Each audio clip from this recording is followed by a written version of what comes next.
4월 17일 방송을 시작하겠습니다. 암호화폐 겨울 끝나가나. 금 투자자 비트코인도 주목하라. 자, 이 기사를 보면서 어떤 생각이 드시나요? 저는 개인들을 부르는 그런 기사로 보입니다.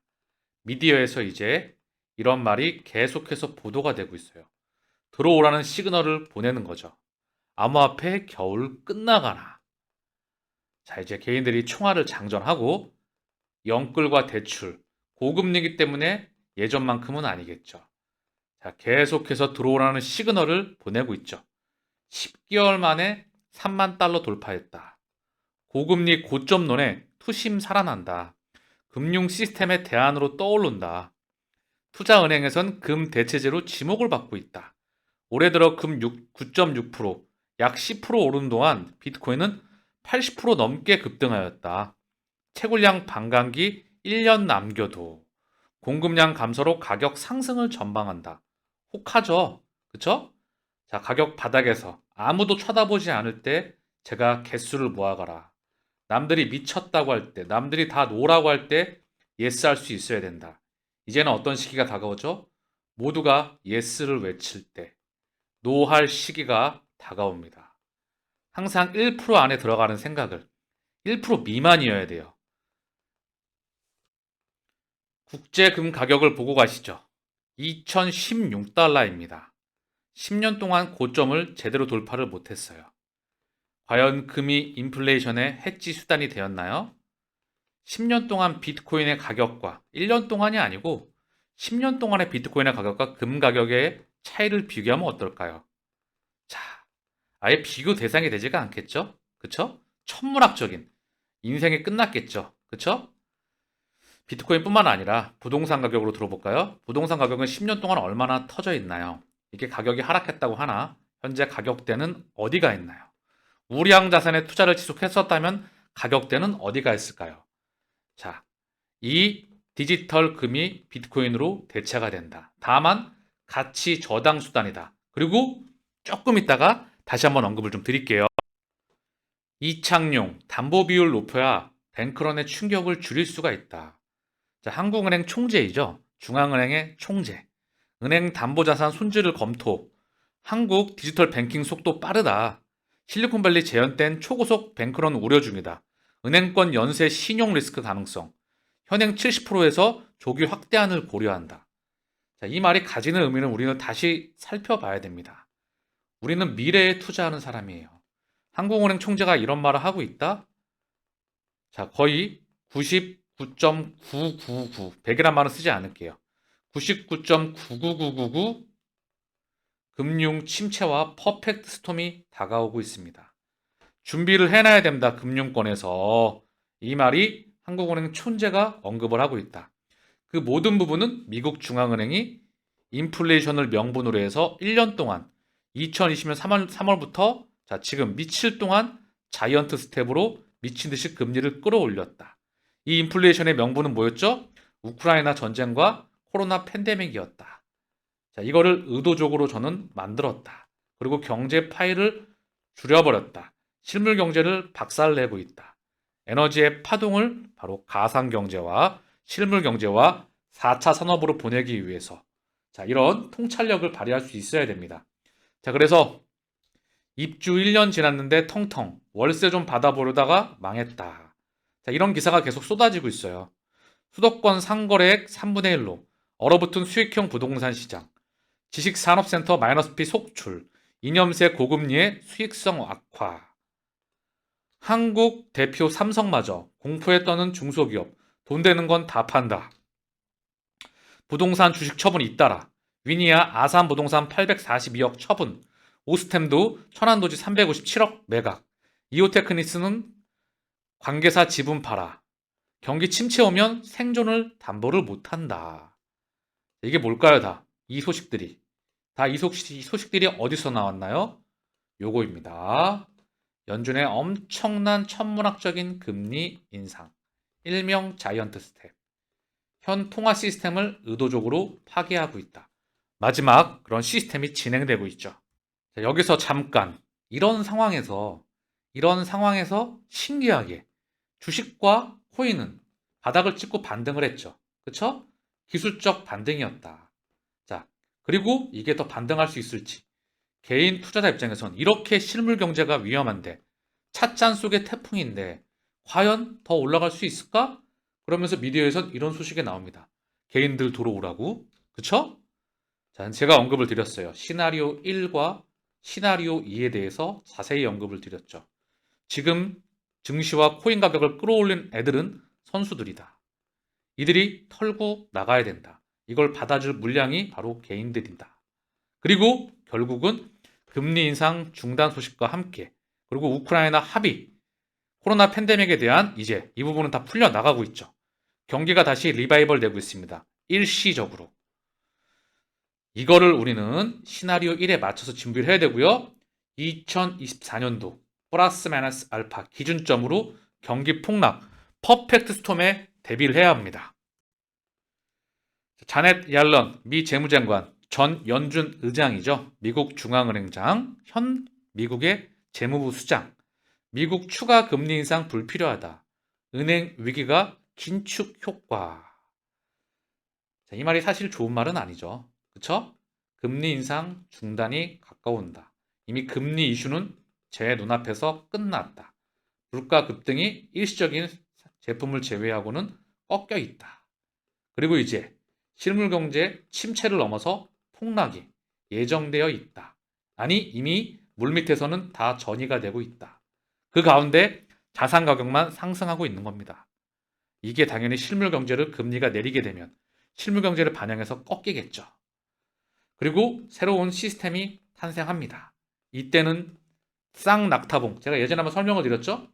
기대감에 의해서 먼저 가다가 다음에 진짜 이 두 번째 낙타봉이 진짜 가는 겁니다. 찐의 세상, CBDC의 세상, 이 세상을 구현해야 되겠죠? NFT, 그리고 토큰들과 코인들, 이 시스템의 심장에 있는 게 XRP입니다. 자, 그런데 리퀴디티 유동성 허브에 XRP가 빠졌다 그러면서 이거 뭐지? 하면서 약간 커뮤니티에서 얘기가 많이 나왔었죠. 자, 리플 기업 전용 유동성 허브 솔루션의 XRP 제외. 리퀴디티 유동성 허브. 제가 정말 중요하다. 다음 문명의 중심이다. 정말 강조하고 많은 방송 시간을 할애해서 이 부분에 대해서 설명을 했죠. XRP가 제외가 되었다. 그랬더니 커뮤니티에서 이거 뭐지? 문제 있는 거 아니야? 그런데 우려를 표명했는데 이 유동성 허브 플랫폼은 마켓메이커 거래소 장외거래 데스크를 포함한 기관의 암호화폐 유동성을 공급한다. 다시 한번 기관의 암호화폐 유동성을 공급합니다. 금융기관을 중심으로 한 금융 인프라 그 구축 기관들에게. 자, 리플은 공식 블로그를 통해서 XRP는 다른 통코들과 함께 유동성 허브에서 지원 여부를 평가받게 될 것이다. XRP가 미국에서 명확한 규제 환경 아래 지원될 수 있기를 희망한다. 이와 관련해 리플 측은 해당 서비스 리퀴디티 유동성 허브가 리플랩과 동일한 기술을 기반으로 하기 때문에 ODL과 유사하게 작동할 것. ODL, 리플랩. 자, 그리고 여기 지원되는 프로그램을 보시죠. 토큰들. 비트코인, 이더리움 클래식, 비트코인 캐시, 라이트코인, USDC, USDT 요거를 지원합니다. CBDC와 다 연결되는 거죠. 중간에 XRP로서. 이게 뭐 하려고 하는 거지? 다음번 기사를 보시면 한눈에 감이 잡힙니다. 뱅크 오브 아메리카 기관 투자자들이 전통 금융을 통한 암호화폐 거래를 선호한다. 자, 어제 나왔던 기사예요. 내용을 한번 처음부터 끝까지 한번 보시죠. 기관 투자자들이 여전히 전통 금융을 통한 암호화폐 거래를 선호한 것으로 나타났다. 지금 기관 애들이 들어오고 싶어도 블랙록과 피델리티를 제외한 일부 이런 애들이 공식적인 미국, 유럽, 일본, 중국 더불어서 대한민국, 아세안, 중동, 남미, 기타 전 세계의 금융기관 애들이 들어오고 싶어도 들어올 수가 없습니다. 왜? 규격이 없어요. 자금을 쏘고 싶어도 쏠 수 있는 규격이 없다. 증시와는 다르죠. 그래서 보고서를 통해서 기관 투자자들이 여전히 전통 금융, 트레이드 파일을 통한 암호화폐 거래를 선호한다. 뱅크 오브 아메리카는 보고서를 통해 이런 말을 하고 있습니다. 최근 암호화폐 커스터디 서비스 출시를 예고한 나스닥, 중요한 말이죠. 나스닥에서, 전 세계 증권 시장의 중심인 나스닥에서 암호화폐 커스터디 서비스 출시를 예고했습니다. 자, 암호화폐를 받는다는 거죠. 커스터디. 예금을 받는다, 보관을 받는다. 전통 금융회사에 포함된다. 암호화폐 생태계 내에서 자체적으로 기관 투자자를 상대로 한 전통적인 제품을 제공 및 거래 플랫폼을 구축하는 등 신뢰를 쌓기 전 경험이 풍부하고 안정적인 전통 금융회사들이 이 자리를 메우고 있다. 최근에 많은 암호화폐 회사가 문을 닫았죠. 심지어 실버게이트와 시그니처 뱅크 또한 문을 닫았습니다. 하지만 이러한 붕괴는 암호화폐 생태계에 신뢰할 수 있고 경험이 풍부한 전통 금융기업이 기관급 서비스를 제공하면 채워질 수 있다. 이게 핵심이죠. 이런 게 붕괴가 됐더니 이제 지난 시장의 주인공이었던 전통 트레이드파이가 기관급 서비스를 제공하면 채워질 수 있다. 전통 금융기관을 이쪽으로 더욱 이동하게 만들 것. 실물 자산 토큰화가 디지털 자산의 광범위한 도입의 핵심 동력이 될 것이다. 자, 그게 바로 뭐죠? 다시 한번. 리퀴디티 유동성 허브입니다, 이게. 자, 그러면 여기에 XRP가 제외가 된다. 100이라는 말을 쓰죠. 이것 때문에 얘를 브릿지 자산과 환정과 중심 심장의 역할로서 만들어 놨습니다. 10년 이상. 전통 트레이드파이, 다국적 금융 기업들과 금융 인프라에게 바로 혈관을, 유동성을 제공해내기 위해서 이 시스템을 만들어 왔다. 엄청난 일이 일어나고 있다. 지난 방송에서 언급을 드렸죠. 그리고 지난번에 다시 한번 언급을 드립니다. 중요한 거니까. BIS 국제결제은행에서 암호화폐 익스포저 은행은 전 세계 은행의 20%이다. 암호화폐를 보유하고 있는 애들이 10개 중에 2개밖에 없다. 심지어 이 2개의 은행조차도 0.001, 0.0023, 0.005의 비중밖에 없습니다. 국제결제은행은 그 비중을 2%, 1%에서 2% 이상까지 수정해서 법을 계속해서 확장해 나가는데 결국 꼴랑 10개 중에 2개밖에 보유를 하고 있지 않고 0.1에서 0.5밖에 없습니다. 이 말이 보유하는 바는 뭐죠? 자, 다시 한번. 리퀴디티 유동성 허브, XRP가 소송으로 인해서 빠졌다. 그러나 100% 들어간다. 시차를 두고. 그리고 뱅크 오브 아메리카에서 기관 투자자들이 바로 전통 금융 통한 암호화폐 거래를 선호한다. 그리고 국제결제은행에서 이제 그 시스템에 대한 확장을 계속 얘기하고 있다. 얘기가 끝난 겁니다. 자, 참고사항으로 다시 한번 언급을 드려요. 뱅크 오브 아메리카. 미국 연준의 주인 중에 하나입니다. 자, 뱅크 오브 아메리카는 바로 버크셔 스웨이가 최대 주주예요. 신기하죠? 달러의 주인장들인데 말이죠. 얘는 또 어디랑 연결되죠? 뱅가드, 블랙록, JP 모건, 미주호, 일본계 은행이네요. 그리고 다 리플러가 연관됩니다. 이미 보셨죠? 자, 그리고 미쯔비시, SBI. 자, SBI는 리플과 아주 밀접하죠? R3, 스위프트, 태국 시암, 구글, 알파벳, 그쵸? B&I 멜론, 아우, 중요한 데는 다 연결됐네요. 엑센추어, CME, 산탄데르, 자, 아메리칸 익스프레스, HSBC, PNC뱅크, 다 리플과 다 연결이 되어 있다. 10년간 그들은 확장을 해왔다. 이 밑그림을 완성시켜 나가기 위해서 대러시아 제재로 탈달러 추세 되돌릴 수 없고 가속화될 것. 러시아 외무장관. 자, 이걸 누가 했을까요? 이거를 누가 설계했을까요? 이 시스템을. 이 시스템으로 인해서 스위프트 1.0의 와해가 시작됐습니다. 그쵸? 2014년도 크림 반도 합병 때와는 참 다른 현상이죠.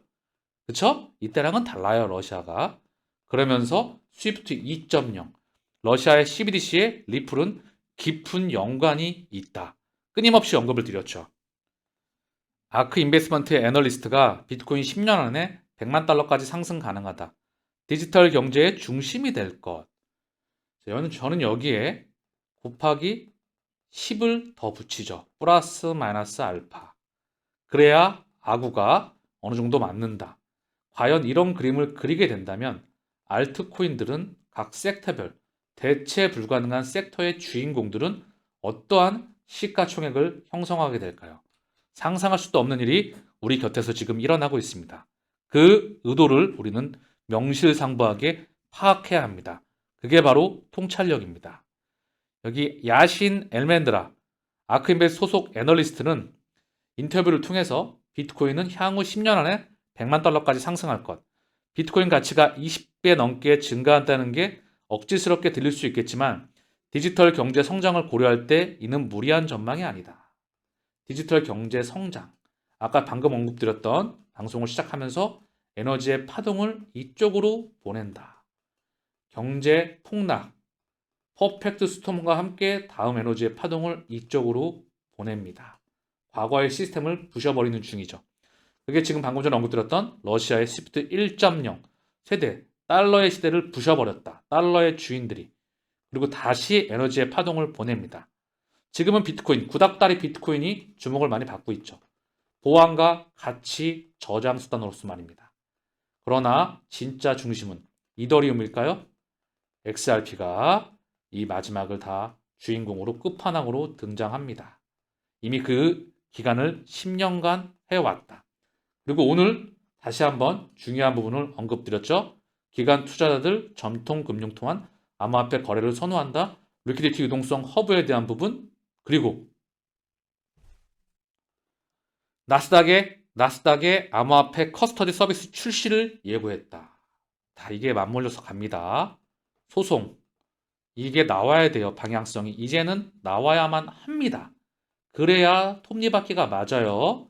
그리고 현물 ETF도 승인이 나야 되죠.